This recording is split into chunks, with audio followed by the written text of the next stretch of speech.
ಗಣಪತಿ. ಪತಿ ಅಂದ್ರೆ ಏನು? ಪತಿ ಪತಿ ಅಂತ ಯಾರಿಗೆ ಅಂತಾರೆ? ಪತಿ ಪತ್ನಿ. ಪತ್ನಿ ಅಂದ್ರೆ ಹೆಂಡತಿ, ಪತಿ ಅಂದ್ರ ಗಣಗಳು ಅಂದ್ರ ಗಣ. ಗಣ ಅಂತಂದ್ರೆ ಸಮೂಹ, ಗುಂಪು, ಸಮೂಹ. ಆಯ್ತಾ? ಪತಿ ಅಂತಂದ್ರೆ ಅವ್ರ ಮೇಲಿರ್ತಕ್ಕಂತಹ ನಾಯಕ ಅಂತ ಅರ್ಥ. ಅರ್ಥ ಆಯ್ತಲ್ಲ? ಶಿವ ಗಣಗಳಿರ್ತಾರ. ಏನು ಜಗತ್ತಿನೊಳಗೆ ನಡಿಬೇಕಾದ ಹಲವಾರು ಕೆಲಸಗಳಿರ್ತಾವ ನೋಡು, ಅವೆಲ್ಲ ನೋಡ್ಕೊಂಡು ಹೋಗ್ಲಿಕ್ಕೆ ಒಂದಿಷ್ಟು ಗಣಗಳು ಅಂತ ಇರ್ತಾರ. ಆ ಗಣಗಳಿಗೆ ಎಲ್ಲ ಅಧಿಪತಿ ಯಾರು ಅಂತ ಕೇಳಿದ್ರೆ ಗಣಪತಿ. ಗಣಗಳ ಪತಿ, ಗಣನಾಯಕ ಅಂತಿರಲ್ಲ ನಾವು, ಗಣನಾಯಕ ಅಂತಿರಲ್ಲ. ಆ ಎಲ್ಲ ಗಣಗಳಿಗೆ ಇರ್ತಕ್ಕಂತಹ ನಾಯಕ, ಅಧಿಪತ್ಯವನ್ನ ಸಾಧಿಸುವ, ಅವರನ್ನೆಲ್ಲವನ್ನ ಏನಂತಂದ್ರೆ ನೋಡಿಕೊಳ್ಳುವ ಅಂತ ಅರ್ಥ ಆಗ್ತದೆ. ಬಹಳ ವಿಸ್ತಾರ ಬೇಡ, ಸ್ವಲ್ಪ ವಿಷಯಗಳನ್ನು ಹೇಳಕ್ಕೆ. ಈಗ ಶಾಸ್ತ್ರೀಜಿಗಳವ್ರು ನಿಮಗೆ ಪೂಜೆ ಮಾಡಿಸಿರ್ಬೇಕಾದ್ರ ಮೊದಲಿಗೆ 12 ಗಣೇಶನ ಹೆಸರುಗಳನ್ನು ಹೇಳಿ ಯಾವ್ಯಾವ ಹೇಳ್ತಾರೆ ನೆನಪದಾನ ನಿಮಗ? ಸುಮುಖಶ್ಚೈಕದಂತಶ್ಚ, ಸುಮುಖ, ಏಕದಂತ, ಕಪಿಲ, ಗಜಕರ್ಣ, ಲಂಬೋದರ ಅಂತ ಹೇಳಿ ಹೀಗೆ 12 ಹೆಸರುಗಳು ಹೇಳಿ ಒಂದೊಂದ್ಸಾರಿ ನಿಮಗೆ ಕೈಲಿ ಅಕ್ಷತೆ ಹಾಕಿಸ್ತಾರ. ಅದರ ಹಿನ್ನೆಲೆ ಏನಪ್ಪಾ? ಗಣಪತಿ, ಗಣನಾಯಕ ಅಂದ್ರೆ ಒಬ್ಬ ದೇಶವನ್ನ ಆಳ್ತಕ್ಕಂತಹ ಒಬ್ಬ ನಾಯಕ, ಒಬ್ಬ ರಾಜ. ರಾಜ ಅಂದ್ರೆ ಯಾರು ಗೊತ್ತಾ ನಿಮಗ? ಯಾರು ಹೇಳ್ರಿ? ರಾಜನ ಕೆಲಸ ಏನಿರ್ತೈತಿ ಹಿಂದಕ್ಕ? ಇಡೀ ರಾಜ್ಯವನ್ನ ಮುನ್ನಡೆಸ್ತಕ್ಕಂತಹ ಜವಾಬ್ದಾರಿ ರಾಜನ ಮೇಲೆ ಇರ್ತೈತಿ. ಹಂಗಾಗಿ ಗಣಪತಿ, ಗಣನಾಯಕ ಒಂದು ದೇಶದ, ಒಂದು ಪ್ರದೇಶದ ರಾಜ ಹೇಗಿರಬೇಕು ಅಂತಕ್ಕಂತಹ ಒಂದು ಸಂದೇಶವನ್ನ ತನ್ನ ವಿಗ್ರಹದ ಮೂಲಕವೇ ಕೊಡ್ತಾ ಇದ್ದಾನೆ. ಗಜಾನನ ಅಂತ ಕರಿತೀರಲ್ಲ ನೀವು. ಗಜ ಅಂದ್ರೇನು? ಗಜ ಅಂದ್ರೇನು? ಆನೆ. ಆನನ ಅಂದ್ರೆ ಮುಖ, ಆನೆಯ ಮುಖವನ್ನು ಹೊಂದಿರತಕ್ಕಂತಹವನು ಅಂತಕ್ಕಂತಹ ಅರ್ಥ ಆಗ್ತದೆ. ಸುಮುಖ ಒಂದನೇದ್ದು ಗಣಪತಿಯ ಒಂದು ಹೆಸರನ್ನು ತೆಗೆದುಕೊಳ್ಬೇಕಾದ್ರೆ ಅವ್ರು ಹೇಳ್ತಾರೆ, ಏನ್ ಹೇಳ್ತಾರೆ? ಸುಮುಖ. ಮುಖ ಅಂದ್ರೆ ಮುಖ, ಅದರೊಳಗೆ ಮತ್ತೆ ಸುಮುಖ ಅಂದ್ರೆ ಯಾವ ಮುಖದಿಂದ ಕೇವಲ ಒಳ್ಳೆಯ ಮಾತುಗಳು ಬರ್ತಾವೆಯೋ ಆ ಮುಖಕ್ಕೆ ಸುಮುಖ ಅಂತ ಕರೀತಾರೆ. ವಾಣಿ, ವಾಣಿ ಅಂದ್ರೆ ಶಬ್ದ, ನಾವು ಮಾತಾಡ್ತಕ್ಕಂತಹ ಶಬ್ದಗಳು, ವಾಕ್ಯಗಳು, ಮಾತುಗಳು ಬಹಳ ಹಿತಕರವಾಗಿರಬೇಕು. ಮಾತುಗಳಿಂದ ಯಾರಿಗೂ ಕೂಡ ನೋವಾಗಬಾರ್ದು, ಹಿಂಸೆ ಆಗ್ಬಾರ್ದು ಅಂತಕ್ಕಂತಹದ್ದು ಆ ಶಬ್ದದ ಅರ್ಥ. ಒಬ್ಬ ನಾಯಕನಾಗಿರ್ತಕ್ಕಂಥವನು, ಒಬ್ಬ ಜವಾಬ್ದಾರಿ ಹೊಂದಿರತಕ್ಕಂತಹ, ಏನು ಒಂದು ಜನ ಸಮೂಹದ ಮೇಲ್ ನಾಯಕ ಇರ್ತಾನ ನೋಡ್ರಿ, ಅವನಲ್ಲಿ ಎಂಥ ಗುಣ ಇರ್ಬೇಕು ಅಂತಂದ್ರೆ ಅವನ ಮುಖದಿಂದ ಕೇವಲ ಒಳ್ಳೆಯ ಮಾತುಗಳೇ ಬರಬೇಕು, ಅವನ ಮಾತುಗಳಿಂದ ಯಾರಿಗೂ ಕೂಡ ನೋವಾಗಬಾರ್ದು ಅಂತಕ್ಕಂತಹದ್ದು ಇದು 1ನೇ ಹೆಸರಿನಲ್ಲಿ ನಾವು ಅರ್ಥವನ್ನ ಮಾಡ್ಕೊಳ್ಬೇಕಾಗ್ತದೆ. ಇನ್ನು ಏಕದಂತ ನೋಡಿದ್ರೆ ಗಣೇಶನ ವಿಗ್ರಹ ಎಷ್ಟಾವ ಹಲ್ಲು ಹಿಂಗ್ ಹೊರಗೆ? 2 ಖರೆ, ಒಂದು ಮಂಡ್ ಇರ್ತದ, ಒಂದಷ್ಟೇ ಉದ್ದಕ್ಕೆ ಇರ್ತದ. ಬಟ್ ನಿಜವಾದ ಹಲ್ಲು ಅಲ್ಲವು, ಹೌದಾ? ಸುಮ್ ನೋಡ್ಲಕ್ಕಷ್ಟೇ ಅವು ಹಲ್ಲುಗಳು. ಏಕದಂತ. ತಿನ್ನೋ ಹಲ್ಲು ಒಳಗೆ ಬ್ಯಾರೆ ಇರ್ತಾವ. ಆನಿಗ್ ನೋಡಿರೇನ್ ಯಾರನ್ನ? ಆನಿಗ್ ನೋಡಿರೆ? ಆನಿ ಸೊಂಡಿಲಿನ ತಕ್ಕೊಂಡು ಬಾಯಾಗ ಇಟ್ಕೋತ ನೋಡು. ಬಾಯಾಗ ಇಟ್ಕೊಂಡ ಈ ಹಲ್ಲುಗಳಿಗೆ ಕೆಲಸನೇ ಇರ್ಲವು, ಸುಮ್ ನೋಡಕ್ಕಷ್ಟೇ ಹಲ್ಲುಗಳಿದ್ದಾನೆ. ಹಂಗ ಏಕದಂತ, ಒಂದೇ ಹಲ್ಲು ಪೂರ್ತಿಯಾಗಿರ್ತಕ್ಕಂಥದ್ದು, ಏನು ದಂತ ಅಂತೀವಲ್ಲ ನಾವು, ಅದು ಒಂದೇ ಪೂರ್ತಿ ಇದೆ. ಇದು ಏನನ್ನು ಪ್ರತಿನಿಧಿಸ್ತದೆಪ್ಪ ಅಂತಂದ್ರ, ನಾವು ಯಾವುದೇ ಕೆಲಸವನ್ನ ಮಾಡಬೇಕಾದ್ರೆ ನಮ್ಮ ಮನಸ್ಸು ಏಕಾಗ್ರವಾಗಿರ್ಬೇಕು ಅಂತಕ್ಕಂಥದ್ದು ಸೂಚಿಸ್ತವೆ. ಏಕಾಗ್ರತೆ ಅಂದ್ರೆ ಗೊತ್ತದ ನಿಮ್ಗ? ಯಾರು ಹೇಳ್ತೀರಿ? ಕಾನ್ಸಂಟ್ರೇಷನ್ ಅಂತಾರೆ ನಮಗ್ ಶಾಲ್ಯಾಗ. ಒಂದೇ ಕಡೆ ಲಕ್ಷ್ಯ ಇರೋದು. ಈಗ ಒಂದು 5 ಮಂದಿ ನಿಂತಿರಂತ ಇಟ್ಕೋರಿ. ಎಷ್ಟು ಮಂದಿ? 5 ಮಂದಿ ಒಳಗೆ ಒಂದೊಂದು ಬ್ಯಾಟ್ರಿ ಕೊಟ್ಟಿರ್ತೀವಿ ಕೈಯಾಗಿ, ಹೌದಾ? ಏನ್ ಕೊಟ್ಟಿರ್ತೀವಿ?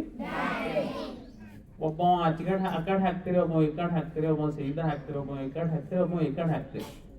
5 ಮಂದಿ ಏನ್ ಮಾಡ್ತೀವಿ? 5 ಕಡೆಗೆ ಬ್ಯಾಟ್ರಿ ಹಾಕ್ತಿವಿ, ಬೆಳಕು. ಅವಾಗ ಏನಾಗ್ತದೆ? ಬೆಳಕು ಚಲ್ಲಾಪಿಲ್ಲಿ ಆಗ್ತದೆ, ಹೌದಿಲ್ಲ? ಅದೇ 5 ಮಂದಿ ನೇರವಾಗಿ ಒಂದೇ ಪಾಯಿಂಟ್ನೊಳಗೆ 5 ಬ್ಯಾಟ್ರಿಗಳು ಒಂದೇ ಕಡೆ ನೀವು ಮುಖ ಮಾಡಿದ್ರಿ ಅಂದ್ರೆ ಏನಾಗ್ತದ? ಬೆಳಕು ಪ್ರಖರವಾಗಿರ್ತದೆ. ಪೀನ ಮಸೂರ ಅಂತ ಗೊತ್ತದ ನಿಮ್ಗ? ಸೂರ್ಯನ ಬೆಳಕಿನಿಂದ ಪೇಪರ್ ಸುಡ್ಬಹುದು ನೋಡಿ, ಬೆಂಕಿ ಹತ್ತದ. ನೋಡಿರ ಯಾರನ್ನ? ಪ್ರಯೋಗ ಮಾಡಿರೆ? ಎಲ್ಲ ಸೂರ್ಯನ ಕಿರಣಗಳು ಆ ಗಾಜಿನ ಮುಖಾಂತರ ಏನಾಗ್ತಾವ ಅಂತಂದ್ರೆ 1 ಪಾಯಿಂಟೆಡ್ ಒಂದೇ ಕಡೆ ಎಲ್ಲ ಕಿರಣಗಳು ಬೀಳೋದ್ರಿಂದ ಬಹಳ ಶಕ್ತಿ ಇರ್ತದ ಅದ್ರೊಳಗೆ. ಹಂಗ ಮನುಷ್ಯನ ಮನಸ್ಸಿರಬಹುದು, ಅವನ ಚಿತ್ತ ಇರಬಹುದು, ಅದು ಕೂಡ ಒಂದೇ ಕಡೆಗೆ ಲಕ್ಷ್ಯ ಕೊಟ್ಟಿದ್ದೆ ಆದ್ರೆ ಅವನಲ್ಲಿ ಅಗಾಧವಾಗಿರ್ತಕ್ಕಂತಹ ಶಕ್ತಿ ಬರ್ತದೆ ಅಂತಕ್ಕಂಥದ್ದು ಅದು ಏಕದಂತ ಸೂಚಿಸ್ತದೆ. ಆಮೇಲೆ ಏಕನಿಷ್ಠೆ ಇರಬೇಕು. ಶ್ರದ್ಧೆ ಅದು ಒಂದೇ ನಿಷ್ಠೆಯಾಗಿ ನಾವು ಆ ಶ್ರದ್ಧೆಯನ್ನ ಮಾರ್ಪಾಡು ಮಾಡ್ಬೋದು. ನೇರ ನುಡಿ, ಸತ್ಯವನ್ನೇ ಮಾತನಾಡಬೇಕು. ಒಳಗೊಂದು ಮಾತು ಹೊರಗೊಂದು ಮಾತು ಇರಬಾರ್ದು ಅಂತಕ್ಕಂಥದ್ದು ಏಕದಂತ. ಆಮೇಲೆ ಹಿಂದೆ ರಾಜ ಇರ್ತಿದ್ದ ನೋಡ್ರಿ. ರಾಜ ಶತ್ರುಗಳು ಏನಾದ್ರೂ ರಾಜ್ಯದ ಮೇಲೆ ಆಕ್ರಮಣವನ್ನ ಮಾಡಿದ್ರೆ ಆ ರಾಜ ಹೆಂಗಿರ್ಬೇಕು ಅಂತಂದ್ರೆ ಒಂದೇ ಬಾರಿಗೆ ಆ ಶತ್ರುಗಳನ್ನ ನಾಶ ಮಾಡಬೇಕು, ಅಂತಹ ಶಕ್ತಿಯನ್ನ ರಾಜ ಹೊಂದಿರಬೇಕು ಅಂತಕ್ಕಂತಹದ್ದು ಏಕದಂತ ಅಂತಕ್ಕಂಥದ್ರಿಂದ ಅರ್ಥ ಆಗ್ತದೆ. ಇನ್ನು ಕಪಿಲ ಅಂತಂದ್ರೆ ಸಮೃದ್ಧಿಯ ಪ್ರತೀಕ. ಹಚ್ಚ ಹಸಿರು ಗಿಡ ಮರಗಳು ಎಲ್ಲ. ಈ ಅನ್ನ ಎದರಿಂದ ಸಿಕ್ತು ನಮಗೆ? ಎದರಿಂದ ಸಿಕ್ತು? ಬೆಳೆಗಳಿಂದ ಸಿಕ್ತದೆ, ಹೌದಾ? ಅನ್ನದಿಂದಲೇ ಪ್ರಾಣ, ಹೌದಿಲ್ಲ? ಹಂಗಾಗಿ ಅನ್ನವೇ ದೇವರು. ಒಂದ್ 4 ದಿವಸ ಊಟ ಬಿಟ್ಟು ನೋಡ್ರಿ ಏನಾಗ್ತದ? ಒಂದೇ ದಿನ ಬಿಡ್ರಿ ನೀವು ಸಂಜೆ ತನ ಏನಾಗ್ತದೆ? ಮೈಯಾಗ ಶಕ್ತಿ ಇಲ್ಲಂಗೆ ಆಗ್ತದೆ, ಹೌದಿಲ್ಲ? ಹಂಗಾಗಿ ನಮ್ಮ ಒಳಗೆ ಪ್ರಾಣ ಚೆನ್ನಾಗಿರ್ಬೇಕು, ನಾವು ಬಲಿಷ್ಠವಾಗಿರ್ಬೇಕು ಅಂತಂದಾಗ ಅನ್ನ ಸೇವನೆಯನ್ನು ನಾವು ಮಾಡಬೇಕು. ಅನ್ನ ಸೇವನೆ ಮಾಡಬೇಕು ಅಂತಂದ್ರೆ ಅನ್ನ ಎಲ್ಲಿಂದ ಬರ್ತದೆ? ಅದು ಈ ಭೂಮಿಯಿಂದ ಬರ್ತದೆ. ಅನ್ನ ಬೆಳಿಲಿಕ್ಕೆ ಏನ್ ಕಾರಣ? ಮಳೆ ಕಾರಣ, ಹೌದಿಲ್ಲ? ಮಳೆಯಿಂದ ಅನ್ನ, ಅನ್ನದಿಂದ ಪ್ರಾಣ. ಹೀಗೆ ಅನ್ನವೇ ಬ್ರಹ್ಮ, ಪರಬ್ರಹ್ಮ, ಅನ್ನವೇ ದೇವರು ಅಂತಕ್ಕಂತಹ ಭಾವನೆಯನ್ನ ಹೊಂದಿರ್ಬೇಕು. ಕಪಿಲಃ. ಇನ್ನು ಗಜಕರ್ಣಕಃ. ಕಿವಿ ನೋಡಿರ ಗಣೇಶನು ಹೆಂಗವ? ದೊಡ್ಡ ಅದಾವ, ಹೌದಿಲ್ಲ? ಅಂದ್ರ ರಾಜನಾಗಿರ್ತಕ್ಕಂಥವನು, ಒಬ್ಬ ನಾಯಕನಾಗಿರ್ತಕ್ಕಂಥವನಿಗೆ ಅವನು ಯಾವ ರೀತಿಯಾಗಿ ಕೇಳಿಸ್ಕೊಳ್ಬೇಕು ಅಂತಂದ್ರೆ ಒಬ್ಬ ಸಾಮಾನ್ಯನ ಮಾತಿಗೂ ಕೂಡ ಅವನು ತೆಗೆದು ಹಾಕ್ಬಾರ್ದು. ರಾಜ ಯಾರ ನಾಯಕ ಇರ್ತಾನ ನೋಡ್ರಿ, ಯಾರೋ ಒಬ್ಬ ಸಾಮಾನ್ಯ ಅದನ್ನ ಅವನಿಗೆ ಕೈಲಾಗ್ತಾ ಇಲ್ಲ, ಅವ್ ಬಹಳ ಕಷ್ಟದೊಳಗಿದ್ದಾನ ಅಂತಂದಾಗ ಕೆಳಗಿನ ಹಂತದ ಮನುಷ್ಯನ ಮಾತನ್ನು ಕೂಡ ಕೇಳಿಸ್ಕೊಳ್ತಕ್ಕಂತಹ ಸಾವಧಾನತೆ ರಾಜನಲ್ಲಿ ಇರಬೇಕು ಅಂತಕ್ಕಂಥದ್ದು ಕಿವಿ ಏನ್ ಮಾಡ್ತಾ ಸೂಚಿಸ್ತದೆ. ಇನ್ನ ಲಂಬೋದರ. ಉದರ ಅಂತಂದ್ರೆ ಹೊಟ್ಟೆಗೆ ಉದರ ಅಂತ. ಗಣಪತಿ ಹೊಟ್ಟೆ ಹೆಂಗದ? ದೊಡ್ಡದಿರ್ತದಿಲ್ಲ? ಹಂಗ ಉದರ. ಅದರ ಬಗ್ಗೆ ಒಂದು ಕತೆ ಹೇಳಿ ಮುಗಿಸ್ಬಿಡ್ತೀನಿ. ಅಕ್ಬರ್ ಬೀರ್ಬಲ್ ಗೊತ್ತಾ ನಿಮಗ? ಚಲೋ ಕೇಳ್ರಿ, ಲಕ್ಷ್ಯ ಕೊಡ್ರಿ, ಚಲೋ ಕೂಡ್ರಿ, ನೇರವಾಗಿ ಕೂಡ್ರಿ. ಅಕ್ಬರ್ನ ಆಸ್ಥಾನಕ್ಕೆ ಒಬ್ಬವ ಗಣೇಶನ ವಿಗ್ರಹಗಳನ್ನು 3 ಗಣೇಶನ ವಿಗ್ರಹಗಳನ್ನು ಒಯ್ತಾನ. ಎಷ್ಟು? 3 ಒಯ್ತಾನಂತ. ಒಯ್ದು ಬಹಳ ಚಂದ ಮಾಡಿರ್ತಾನಂತ. ರಾಜರಿಗೆ ಹೇಳ್ತಾನಂತ 3 ನೋಡ್ಲಿಕ್ಕೆ ಒಂದೇ ತರ ಇರ್ತಾವ. ಆದ್ರೆ ಒಂದು ವಿಗ್ರಹಕ್ಕೆ 10 ರೂಪಾಯಿ, ಮತ್ತೊಂದು ವಿಗ್ರಹಕ್ಕೆ 100 ರೂಪಾಯಿ, ಇನ್ನೊಂದು ವಿಗ್ರಹಕ್ಕೆ 500 ರೂಪಾಯಿ ಅಂತೇಳಿ ಅವ ಅದ್ರದ್ದು ಏನು ರೇಟ್ ಫಿಕ್ಸ್ ಮಾಡಿರ್ತಾನ. ಅವಾಗ ರಾಜ ಕೇಳ್ತಾನ ಅಕ್ಬರ್, ಅಲ್ಲ 3 ನೋಡ್ಲಕ್ ಸೇಮೆ ಅವು, ಇದಕ್ಕೆ ಯಾಕೆ 10, ಇದಕ್ಕೆ ಯಾಕೆ 100, ಇದಕ್ಕೆ ಯಾಕೆ 500 ಅಂತ ರಾಜ ಕೇಳ್ತಾನ.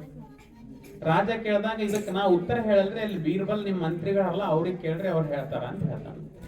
ಏನ್ ಹೇಳ್ತಾನ? ಬೀರ್ಬಲ್ರಿಗೆ ಗೊತ್ತದ ಇದರ ಮಹತ್ವ. ಯಾಕೆ 100 ರೂಪಾಯಿ, ಯಾಕೆ 10 ರೂಪಾಯಿ, ಯಾಕೆ 500 ರೂಪಾಯಿ ಅದ ಅಂತಂದಾಗ ಬೀರ್ಬಲ್ ಬರ್ತಾನ. ಬಂದಾಗ ಅವ ಏನ್ ಮಾಡ್ತಾನಂತಂದ್ರ ಮೊದಲಿಗೆ ಒಂದು ಅಕ್ಕಿ ದಾಣಿ ತಗೊಂಬರ್ರಿ ಅಂತ ಹೇಳ್ತಾನ ಸೈನಿಕರಿಗೆ. ಏನು? ಅಕ್ಕಿ ದಾಣಿ ತಗೊಂಬರ್ರಿ ಅಂತ ಹೇಳ್ತಾನ.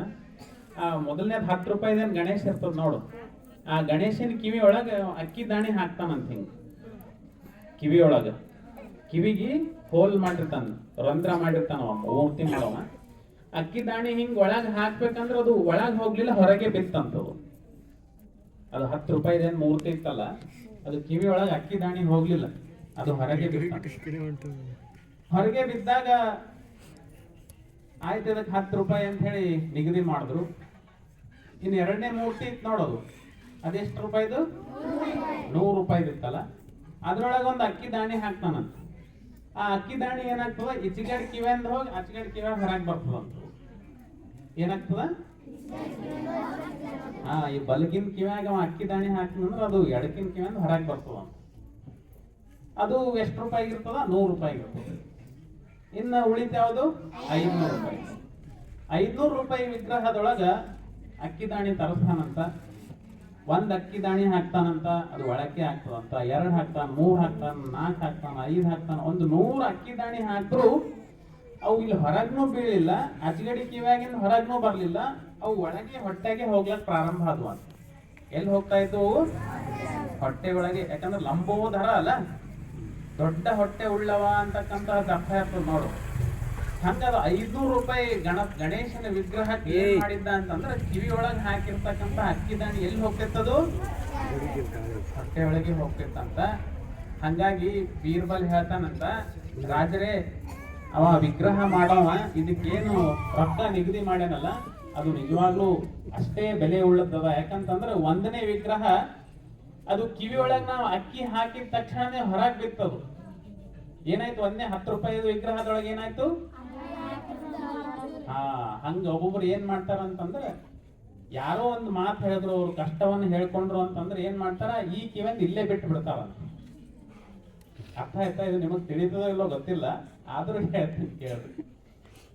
ಹಂಗ ಜನನಾಯಕ ಆಗಿರ್ತಕ್ಕಂಥವನು ಯಾರು, ಗಣನಾಯಕ, ಗಣೇಶ ಗಣನಾಯಕ ಅಲ್ಲ, ಅವನು ಏನ್ ಮಾಡ್ಬೇಕು ಅಂತಂದ್ರೆ 1ನೇ ವಿಗ್ರಹ ಇದ್ದಂಗೆ ಇರಬಾರ್ದಂತ. ಅಂದ್ರೆ ಆ ಕಿವಿಯಾಗೆ ಹಾಕೋಲಾರ್ದಂಗೆ ಇರಬಾರ್ದು ಅಂತ.